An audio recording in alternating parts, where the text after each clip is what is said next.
അല്ല, ഈ first rank ഒക്കെ കിട്ടിയിട്ട് നീ എന്തിനാണ് ഈ റോഡ് സൈഡിൽ ടേബിളൊക്കെ ഇട്ട് നിൽക്കുന്നത്? ഹായ് ഓൾ, എന്റെ പേര് രഹ്ന.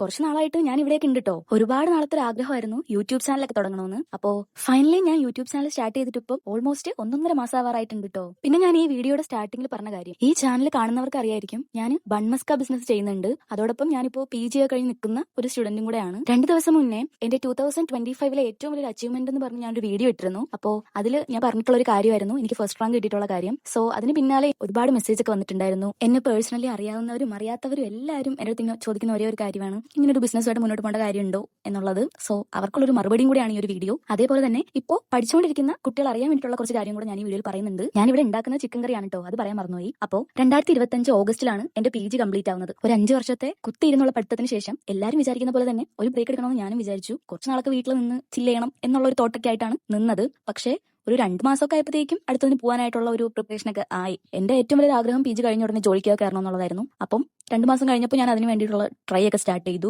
ഞാൻ അങ്ങനെ ഒരു ഇന്റർവ്യൂവിന് പോയിട്ടുണ്ടായിരുന്നു. ഞാൻ സെലക്ട് ആയിന്ന് പിന്നീട് അവരെ വിളിച്ചറിയിച്ചിട്ടുണ്ടായിരുന്നു. അപ്പൊ ഞാൻ ഭയങ്കര ഹാപ്പി ആയിരുന്നു. PG കഴിഞ്ഞ് ആദ്യമായിട്ട് പോയ ഇന്റർവ്യൂവിന് എന്നെ കിട്ടിയല്ലോ എന്നൊക്കെ ആലോചിച്ച് 10,000 രൂപയായിരുന്നു സാലറി എന്ന് പറയുന്നത്. അപ്പം ഇതുവരെയും 1 രൂപ പോലും സമ്പാദിക്കാത്ത ഒരാൾ എന്ന നിലയ്ക്ക് നമുക്കത് ഭയങ്കര വലിയൊരു കാര്യമായിട്ടാണല്ലോ തോന്നുന്നത്. പക്ഷേ സംഭവിച്ചത് എന്താണെന്ന് വെച്ചാൽ അവർ ആ ജോബിന് വിളിക്കുന്നത് 1 ഇയറിനുള്ളിൽ എപ്പോഴെങ്കിലും ആയിരിക്കും. സോ നമ്മൾ അത്രയും നാളും കൂടെ വെയിറ്റ് ചെയ്യേണ്ടതായിട്ടുണ്ട്. വീണ്ടും ഞാൻ ഒരു 3 മാസത്തോളം ആ ഒരു ജോബിന് വേണ്ടിയിട്ട് വെയിറ്റ് ചെയ്ത് വീട്ടിൽ തന്നെ ഇരുന്നു. പക്ഷേ അവർ വിളിച്ചിട്ടൊന്നും ഉണ്ടായിരുന്നില്ല. അപ്പൊ അതിനുശേഷമാണ് ഞാൻ ഈ ഒരു ബൺമസ്കയിലോട്ട് ഇറങ്ങുന്നത്.